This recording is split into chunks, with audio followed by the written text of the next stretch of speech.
was the big question after the Articles of Confederation. Why can't the states get along? Why can't we be friends?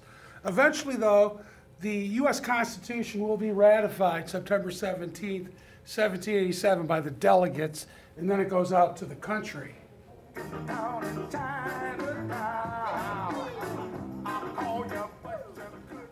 But states are already disagreeing about the meaning of the U.S. Constitution with this nullification theory, in which states say we can break out of the Constitution if we don't like it. We're in Philadelphia, and George Washington is the president of the Constitutional Convention, although he's more of a figurehead. Great book on the topic. The title says it all. It's a miracle that we're here.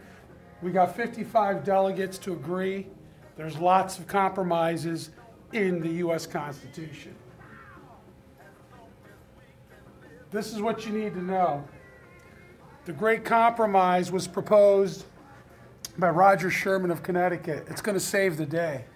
Madison's idea, father of the U.S. Constitution, is to give large states all the power. The House and the Senate would totally be based on the number of people in your state. Patterson countered with a unicameral legislature with all states being equally represented. So small states love Patterson's idea.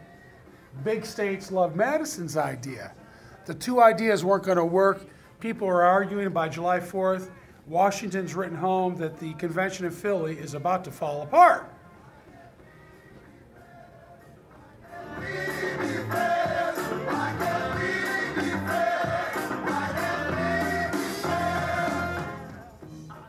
Roger Sherman, the Great Compromise, also known as the Connecticut Compromise, will give us the House of Representatives. Each state's representation will be based on state size, whereas the Senate, doesn't matter big or small, each state will get 2 senators. This is what it looks like today in Philly, where we had that convention way back in 1787. Madison is the father of the U.S. Constitution. Remember, he proposed the Virginia plan that was ultimately turned into the Connecticut plan, or the Great Compromise. The Great Compromise settles a dispute over representation.